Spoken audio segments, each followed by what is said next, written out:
Un vasto ejército de guerreros demostró ser impotente contra este ser celestial, una narrativa celebrada dentro de las Escrituras Sagradas. La Santa Biblia relata numerosas acciones divinas que impactan a la humanidad. La historia del rey Ezequías y sus numerosos adversarios se presenta como un ejemplo destacado de la intervención celestial. Ezequías contrastaba marcadamente con su malvado predecesor, Acaz. Durante su gobierno de 29 años, ganó la rara distinción de actuar justamente ante Dios, reflejando las acciones de su antepasado, el rey David. Esto no fue un logro sencillo, dado su entorno social y las condiciones predominantes. En el tercer año de Osi, hijo de Ela, gobernante de Israel, Ezequías, hijo de Acaz, líder de Judá, comenzó su reinado. Tenía apenas 25 años al ascender al trono, gobernando Jerusalén durante 29 años. Su madre era Abi, hija de Zacarías. Ezequías, en medio de una amplia idolatría y abandono religioso, eligió un curso distinto. Actuó rectamente ante Dios, conforme al comportamiento de su ancestro David, como se documenta en 2 Reyes capítulo 18, versículo 13. Estuvo entre los pocos monarcas que defendieron los lugares designados de adoración a Dios durante un periodo en el que muchos líderes desviaban a la población de los adherentes divinos. Ezequías no solo mantuvo estos sitios sagrados, sino que también implementó medidas radicales contra el culto pagano. Erradicó los postes sagrados dedicados a Asera, demolió los ídolos y, quizás lo más notable, destruyó la serpiente de bronce creada por Moisés siglos antes, que se había convertido en un foco de adoración para los israelitas. Esta serpiente, denominada Neustán, que significa imagen de bronce, fue creada por Moisés bajo instrucción divina para sanar al pueblo durante una epidemia letal. 2:9 detalla cómo Dios instruyó a Moisés a fabricar una serpiente de bronce y elevarla en un poste, asegurando que cualquier persona mordida por una serpiente que la mirara viviría. Esta representación, una vez símbolo de liberación, se había transformado en un ídolo, un objeto de aborrecimiento divino. Es realmente lamentable que un artefacto empleado por Dios para la salvación de su pueblo se convirtiera en un objeto de adoración inapropiada. Esto ejemplifica cómo algo originalmente destinado a propósitos nobles puede ser pervertido con el tiempo. Por estas y otras razones, Ezequías es estimado como un gobernante que se distinguió y superó a otros monarcas en su devoción a los preceptos de Dios. No solo eliminó los ídolos, sino que también reinstauró una adoración auténtica a Dios en todo su dominio. Según 2 Reyes capítulo 18, versículos 4 y 5, Ezequías abolió los lugares altos, rompió los pilares sagrados, derribó los postes de acera y aplastó la serpiente de bronce que Moisés había fabricado. Hasta ese momento, los israelitas habían estado quemando incienso a ella, refiriéndose a ella como Neustán. Ezequías puso su completa confianza en el Señor, el Dios de Israel. Ninguno le igualó entre todos los reyes de Judá, ni antes ni después de su reinado. Después de estudiar la infidelidad y los actos atroces de numerosos reyes de Israel y Judá, el relato de Ezequías ofrece alivio. Su gobierno fue un testamento de su fidelidad a los mandamientos divinos. Prosperó en cada empresa debido a la presencia del Señor. Como se registra en 2 Reyes, capítulo 18, versículos 6 al 16, Ezequías permaneció leal al Señor, nunca lo abandonó y observó los mandamientos dados a Moisés. Debido a su fidelidad, Dios le otorgó bendiciones en todas sus empresas. Ezequías se rebeló contra el rey asirio y dejó de servirle. Conquistó a los filisteos hasta Gaza y sus territorios, abarcando tanto torres de vigilancia como ciudades fortificadas.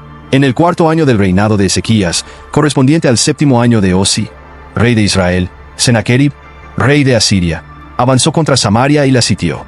Después de un asedio de 3 años, Samaria cayó.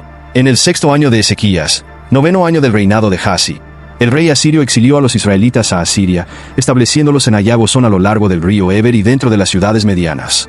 Esto ocurrió porque desconsideraron la voz del Señor su Dios, violando el pacto establecido con ellos. Ni escucharon ni se adhirieron a todo lo que Moisés, el siervo del Señor, había mandado. En el 14º año del gobierno de Ezequías, Sennacherib, rey de Asiria, lanzó un asalto a todas las ciudades fortificadas de Judá, capturándolas. Posteriormente, Ezequías, rey de Judá, envió un mensaje al rey asirio en Lasi, confesando su transgresión y ofreciéndose a pagar cualquier tributo exigido. El rey asirio impuso un tributo de 300 talentos de plata y 30 talentos de oro sobre Ezequías. En consecuencia, Ezequías entregó toda la plata ubicada en el templo del Señor y en las arcas reales. Ezequías incluso removió el oro de las puertas y los postes del templo para satisfacer al rey asirio. Este pago representó un intento desesperado para evitar que Judá sufriera el destino de Israel. Ezequías, que anteriormente se oponía al dominio asirio, ahora se vio obligado a someterse bajo la inmensa amenaza. Lamentablemente para Judá, los acontecimientos se desarrollaron desfavorablemente. Sennacherib sitió y tomó todas las ciudades fortificadas de Judá, dejando solo Jerusalén intacta. Fue en ese momento que Ezequías probablemente se dio cuenta de que había subestimado la gravedad de la situación. Ya había reconocido su error ante Sennacherib y presentó un rescate para proteger a su pueblo del destino de Israel. La suma fue sustancial, y Ezequías renunció a todo el oro y la plata disponibles, incluso despojando el oro del templo. Sin embargo, las circunstancias estaban a punto de deteriorarse. Dios rodeó a los asirios alrededor de Jerusalén para evaluar la fe de Ezequías y demostrar su poder a su pueblo. Sennacherib consideró insuficiente el rescate de Ezequías y buscó un pretexto para asaltar Jerusalén de todas formas. El rey asirio despachó una delegación y un ejército sustancial a Jerusalén, exigiendo la capitulación de la ciudad. Esto constituyó un periodo de intensa tensión e incertidumbre para Judá. Ezequías, rey de Judá, envió otra súplica al rey asirio en Laci, reiterando su confesión y disposición para pagar cualquier suma exigida.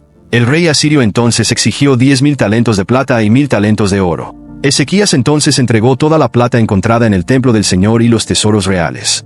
Una vez más, Ezequías fue forzado a remover el oro de las puertas y los postes del templo para cumplir con las demandas del rey asirio. Sin embargo, incluso esta humillante sumisión no logró apaciguar a Sennacherib. El sucesor de Salmaneser, el conquistador de Israel, sería el rey asirio que Ezequías finalmente enfrentaría. Sennacherib, después de recibir el tributo, permaneció insatisfecho y deseó más. Despachó un ejército formidable a Jerusalén, encabezado por sus principales oficiales, incluyendo al Tartán, el Rabsaris y el Rabsaque. Al llegar a Jerusalén, se detuvieron en el acueducto de la piscina superior, a lo largo de la ruta al campo del lavandero, y convocaron al rey.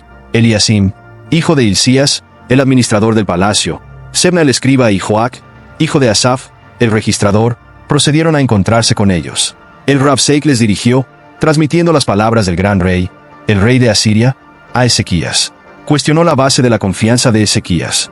Afirmó que las afirmaciones de Ezequías sobre consejo y fuerza militar eran meras declaraciones vacías. Indagó en quién confiaba Ezequías para rebelarse contra él. Sennacherib dudaba de la capacidad de Ezequías para resistir su poder e intentaba intimidarlo a él y a los habitantes de Jerusalén con una retórica desmoralizante.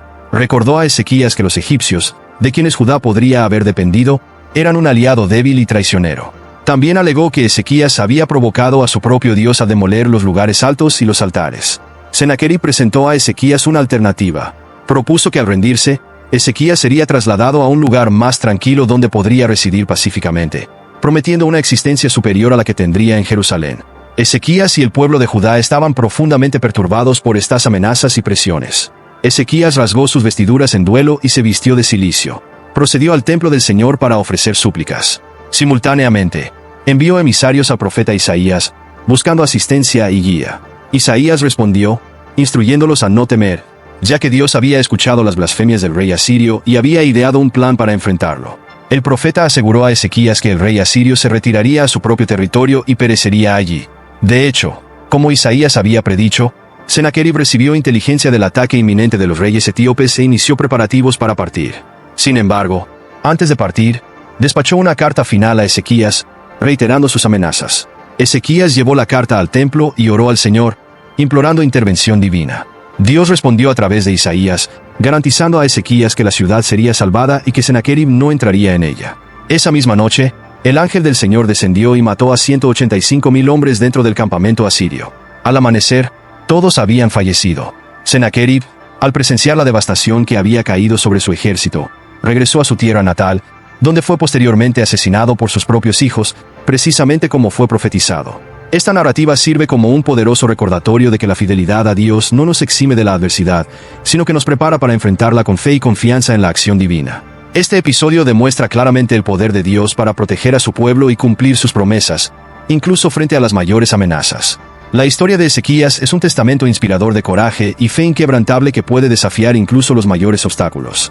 A pesar de adversidades aparentemente insuperables y amenazas formidables, la intervención divina resultó ser poderosa y decisiva. La batalla de Ezequías no fue solo una lucha por la supervivencia, sino una afirmación de la supremacía de Dios sobre cualquier poder terrenal. Este episodio subraya la importancia de confiar en Dios y buscar su guía en tiempos de crisis, sabiendo que, incluso cuando todo parece perdido, la mano de Dios siempre está presente para guiar y proteger a aquellos que permanecen fieles.